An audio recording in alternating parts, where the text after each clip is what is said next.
Savez-vous que la planète que nous habitons, cette sphère apparemment solide et silencieuse sous nos pieds, est en réalité un gigantesque moteur thermique, une machine dynamique dont le cœur fondu génère l'énergie et le mouvement qui façonne les continents, déclenche des tremblements de terre et des éruptions volcaniques et nous protège de la fureur de l'espace. Cette structure interne complexe et fascinante, composée de couches distinctes, n'est pas un simple ensemble de roches inertes. Elle est la force motrice derrière presque tous les phénomènes géologiques que nous observons à la surface, une symphonie de chaleur, de pression et de mouvement qui a modelé notre monde pendant des milliards d'années. Notre voyage vers le centre de la Terre commence par la couche la plus externe, la plus familière pour nous, la croûte terrestre. C'est la couche sur laquelle nous marchons, où nous construisons nos villes et cultivons nos aliments. Bien que pour nous, elle semble immense, c'est en réalité la couche la plus fine de notre planète, comparable en proportion à la peau d'une pomme par rapport aux fruits entiers. Son épaisseur varie considérablement. Sous les océans, la croûte océanique a généralement une épaisseur d'environ 5 à 10 km,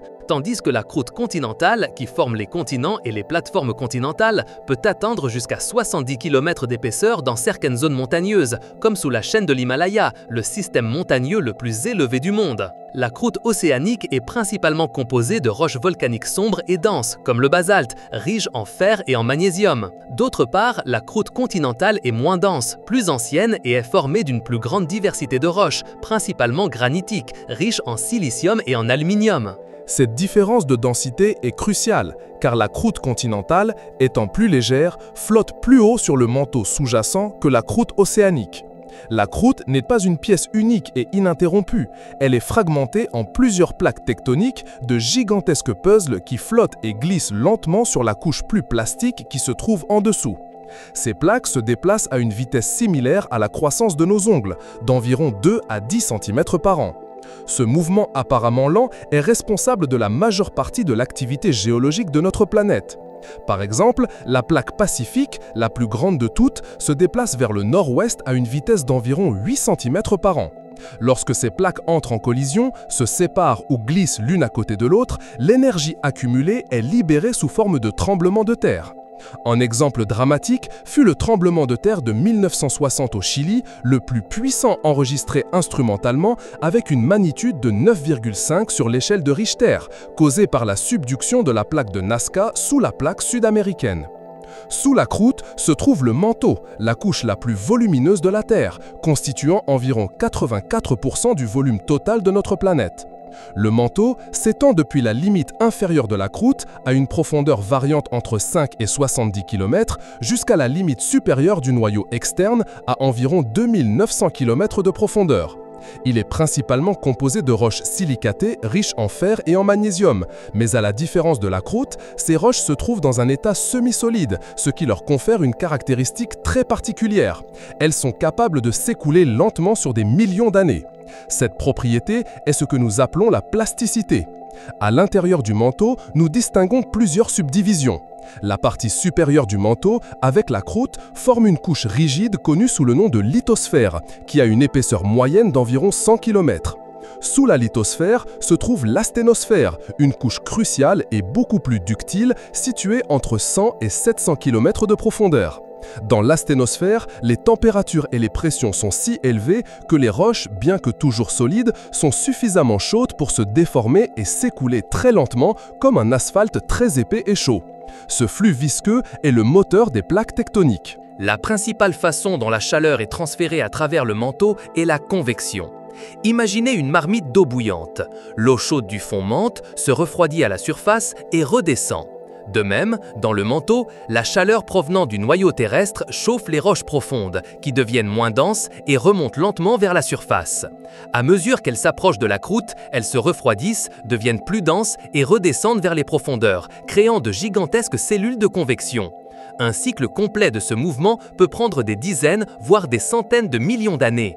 Ces courants de convection sont ce qui entraîne les plaques tectoniques à la surface, comme un tapis roulant invisible.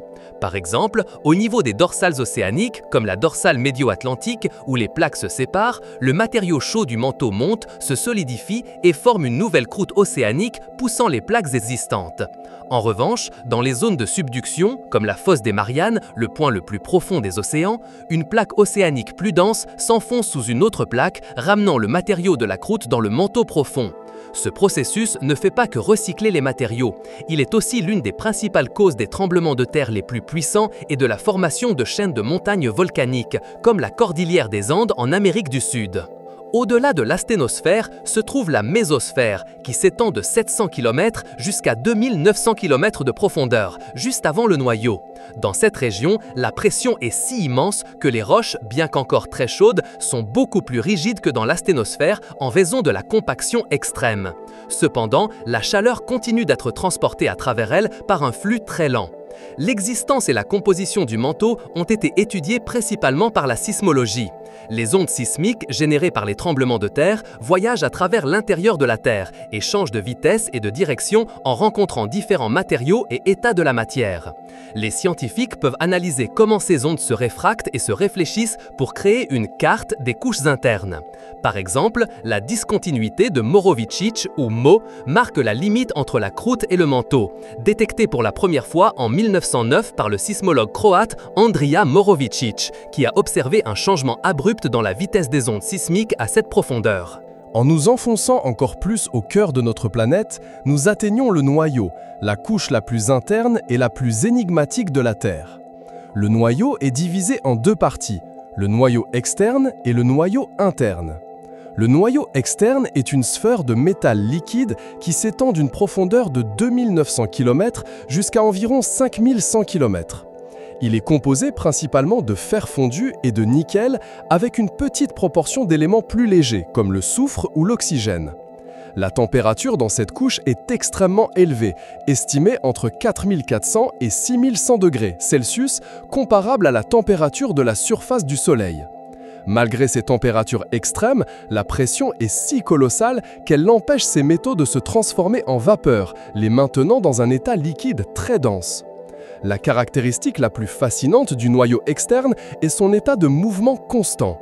Les différences de température et les forces de Coriolis, causées par la rotation de la Terre, génèrent de gigantesques courants de convection à l'intérieur de cet océan de métal liquide. Ce flux de métal conducteur et électriquement chargé est responsable de la génération du champ magnétique terrestre. Ce champ magnétique, qui s'étend sur des milliers de kilomètres dans l'espace, est d'une importance vitale pour la vie sur Terre. Il agit comme un bouclier protecteur, déviant le vent solaire, un flux constant de particules chargées de haute énergie émises par le Soleil. Sans ce champ magnétique, l'atmosphère terrestre serait progressivement érodée par le vent solaire, rendant la surface de la planète inhabitable, semblable à ce qui est censé être arrivé à Mars. Le champ magnétique est également fondamental pour la navigation, car il permet le fonctionnement des boussoles et guide de nombreuses espèces animales dans leur migration.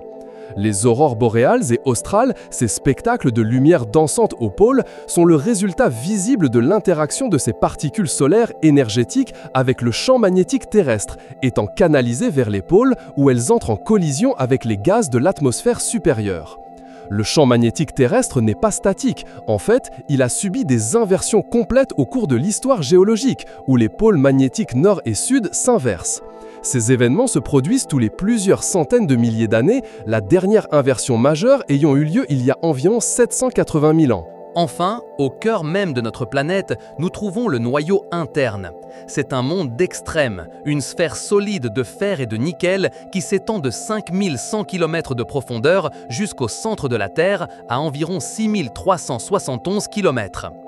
Bien que la température dans le noyau interne soit encore plus élevée que dans le noyau externe, estimée entre 5200 et 7200 degrés Celsius, similaire à celle du noyau solaire, la pression est si incroyablement immense qu'elle comprime les atomes de fer et de nickel au point qu'ils restent dans un état solide même à ces températures brûlantes.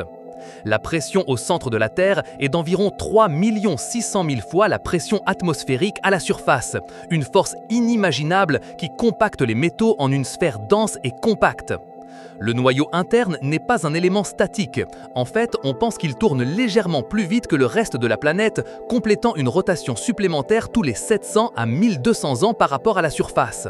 Ce mouvement différentiel, bien que subtil, joue un rôle important dans la dynamique du noyau externe et dans la génération du champ magnétique.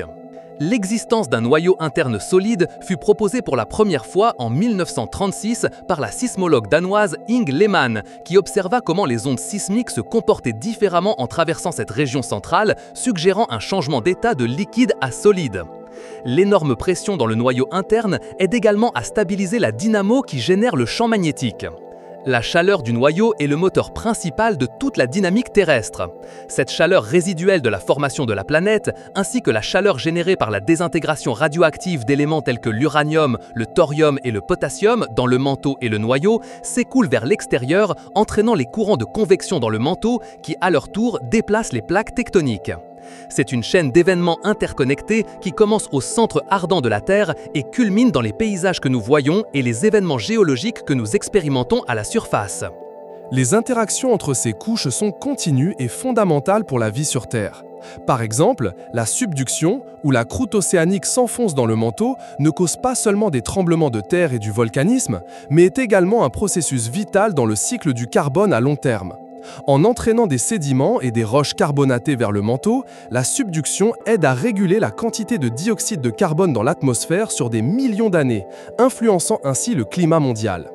Les volcans, qui expulsent du magma du manteau vers la surface, ne construisent pas seulement des montagnes et des archipels comme Hawaï, mais libèrent également des gaz et des minéraux qui ont contribué à la composition de notre atmosphère et de nos océans tout au long de l'histoire géologique. Les gisements de minéraux précieux, tels que l'or, l'argent et le cuivre, ainsi que les combustibles fossiles comme le pétrole et le gaz naturel, sont le résultat de processus géologiques profonds impliquant le mouvement de la croûte et la chaleur du manteau. Étudier ces couches n'est pas une tâche simple, car le forage direct n'a réussi à pénétrer qu'une petite fraction de la croûte. Le forage super profond de Kola en Russie, par exemple, est le forage le plus profond réalisé par l'être humain, atteignant une profondeur de 12 262 mètres, ce qui représente à peine un tiers de l'épaisseur de la croûte continentale. Par conséquent, nous dépendons largement de méthodes indirectes, la sismologie étant la plus puissante. Lorsqu'un tremblement de terre se produit, les ondes sismiques voyagent à travers la Terre. Et la vitesse et la manière dont ces ondes se propagent changent drastiquement en passant par différents matériaux et états de la matière. Les ondes P, ou primaires, sont des ondes de compression qui peuvent voyager à travers les solides et les liquides. Les ondes S, ou secondaires, sont des ondes de cisaillement qui ne peuvent se propager qu'à travers les solides. L'absence d'ondes S dans certaines zones après un tremblement de terre global a été l'une des principales preuves pour déterminer que le noyau externe est liquide. D'autres méthodes incluent l'étude des roches provenant du manteau, comme les xénolithes, qui sont des fragments de roches du manteau remontés à la surface par des éruptions volcaniques. Ces fragments, bien que rares, fournissent des échantillons directs du matériau profond. Des mesures de la gravité terrestre sont également utilisées, car de subtiles variations de la gravité peuvent indiquer des différences de densité et de composition des couches sous-jacentes. L'étude des champs magnétiques, y compris les anomalies magnétiques dans la croûte terrestre et les variations à long terme du champ géomagnétique, fournit des informations précieuses sur la dynamique du noyau externe. De plus, des expériences à haute pression et haute température en laboratoire tentent de recréer les conditions extrêmes de l'intérieur de la Terre pour comprendre comment les matériaux se comportent dans ces circonstances. La compréhension des couches de la Terre nous permet non seulement de percer les mystères de notre planète, mais aussi de prédire et d'atténuer les risques naturels. Savoir où se trouvent les zones de subduction et les limites de plaques nous aide à évaluer le risque sismique et volcanique d'une région. Comprendre le flux du manteau nous donne des indices sur la distribution des ressources naturelles et l'évolution à long terme des continents. La connaissance de la dynamique du noyau et du champ magnétique est cruciale pour la recherche spatiale et pour comprendre comment la Terre a été capable de maintenir une atmosphère, et par conséquent la vie pendant des milliards d'années. En substance, les couches de la Terre sont un système interconnecté et en constante évolution, un véritable moteur dynamique qui propulse les processus géologiques qui font de notre planète un lieu unique et habitable dans l'univers. La Terre n'est pas une sphère inerte, c'est un être vivant en constante évolution, et son cœur bat avec une force qui nous étonne et nous enseigne à chaque instant. Un instant. Si cette incroyable révélation sur le moteur dynamique de notre planète vous a semblé aussi fascinante qu'à nous, n'oubliez pas de vous abonner à la chaîne pour rejoindre la communauté des explorateurs et découvrir plus de secrets que l'univers recèle. Aimez cette vidéo si elle vous a plu, laissez-nous un commentaire avec vos réflexions et partagez cette connaissance avec tous vos amis.